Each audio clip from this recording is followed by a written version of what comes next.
Football ഇതിഹാസം Lionel മെസ്സിയുടെ Indian പര്യടനമായ go tour ഇന്ത്യയുടെ രണ്ടാം ഘട്ടം ഹൈദരാബാദിൽ വൻ വിജയകരമായി പൂർത്തിയാക്കിയിരിക്കുകയാണ്.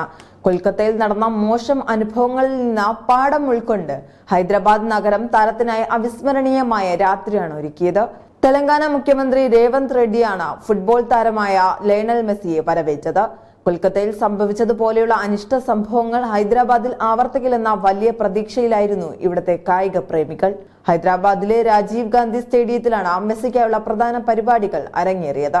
ഇവിടെ 50,000-ത്തിലധികം വരുന്ന ആരാധകരാണ് മെസ്സി മെസ്സി എന്ന് ആർത്തു വിളിച്ച് താരത്തെ ഒരു നോക്കു കാണാൻ കാത്തിരുന്നത്. സ്റ്റേഡിയത്തിൽ മെസ്സിക്കായി ലേസർ ഷോ ഉൾപ്പെടെയുള്ള ദൃശ്യവിരുന്നും ഒരുക്കി. കൊൽക്കത്തയിലെ കലുഷിതമായ സംഭവ വികാസങ്ങൾക്ക് ശേഷം ഹൈദരാബാദിൽ വെച്ച് താരമൊടുവിൽ ഫുട്ബോളിൽ നേരിട്ട് സ്പർശിച്ചുകൊണ്ട് കളിച്ചതും ആരാധകരുടെ ആവേശത്തെ ഇരട്ടിയാക്കി. മെസ്സി നേരിട്ട് ഫുട്ബോളിൽ പങ്കാളിയാകുന്ന കായിക വിനോദങ്ങളാണ് ഹൈദരാബാദിലെ പരിപാടിയുടെ പ്രധാന ആകർഷണമായി മാറിയത്. മെസ്സിയും ഇന്റർ മിയാമിയിലെ സഹതാരങ്ങളായ റോഡ്രിഗോ ഡി പോളും ലൂയിസ് സുവാരസും പെനാൽറ്റി ഷൂട്ടൌട്ടിൽ ആസ്വദിക്കുന്ന കാഴ്ച ഹൈദരാബാദിലെ കായിക പ്രേമികൾക്ക് വലിയ ആവേശം നൽകി.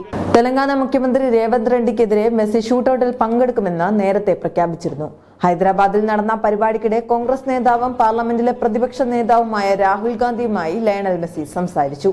ഇത് ഇരുവർക്കുമിടയിൽ നടന്ന സൗഹൃദപരമായ കൂടിക്കാഴ്ചയായിരുന്നു.